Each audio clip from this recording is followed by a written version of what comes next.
政府着力推動北部都會區，積極將呢度建構為宜居、宜業、宜遊嘅一區，將集優質生活、產業發展同埋文化休閒於一體。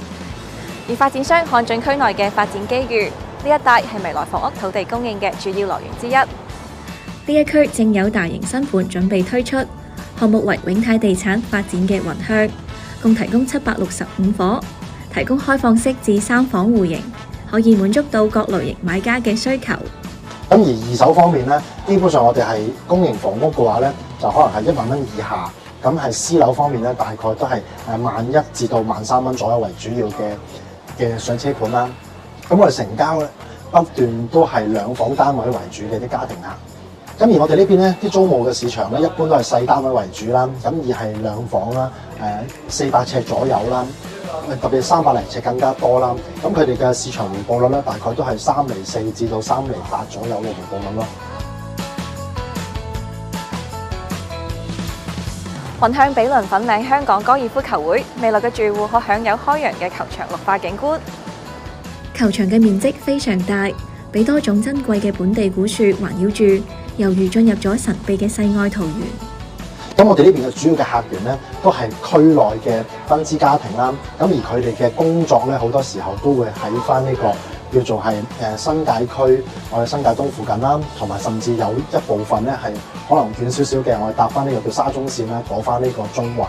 咁自從通關之後咧，其實我哋都多咗一批咧，叫做係外區搬入嚟啦。咁就係會往返內地啊、工作啊或者消費嘅客路咯。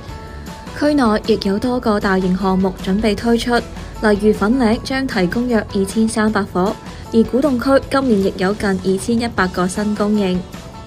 附近嘅配套設施亦相當完善，項目鄰近區內嘅2大商場上水廣場同埋新都廣場，可以滿足到居民嘅日常需求。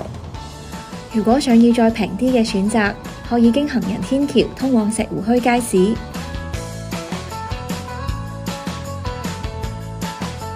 呢度設有唔同嘅肉檔、菜檔同埋海鮮檔等等。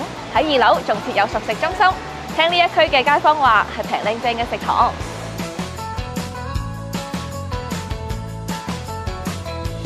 嗱，咁我哋區內嘅交通配套咧，主要一定係依賴呢個叫沙中線啦。即係佢一上呢條線咧，我哋可以接駁到我哋例如九龍塘嘅學府啦、紅磡嘅學府啦，咁亦都可以直接出翻去呢個金鐘呢個叫做上班嘅。咁而喺上水站呢一邊咧，我哋都係會有一個叫交通總會啦，好多嘅小巴啦，可以出翻去呢個我哋嘅新界西嗰邊嘅，例如元朗啦，或者係屯門嗰邊啦。咁甚至乎我哋都有係去翻港島東啊、九龍東嘅呢個叫巴士嘅。咁就算我哋自駕方面咧，咁我哋都可以行翻呢個叫做吐露港啦，出翻呢個九龍啦，同埋我哋嘅粉錦公路啦，去翻呢個叫做西邊嘅元朗嗰邊啦。港車北上咧，我哋都好方便嘅，行翻呢個叫做蓮塘啦，去翻呢個內地啦、皇崗口岸啦。咁甚至乎係我哋行翻呢個叫頭先嘅元朗嗰邊咧嘅方向啦，出翻呢個叫深圳灣，都係連通住深圳嘅幾個重要嘅商圈咯。另外，上水區位處80校網同埋中學北區校網。區內有多間中小學，其中包括有鄧顯紀念中學同埋聖公會陳容中學等等。最後同大家參觀下示範單位。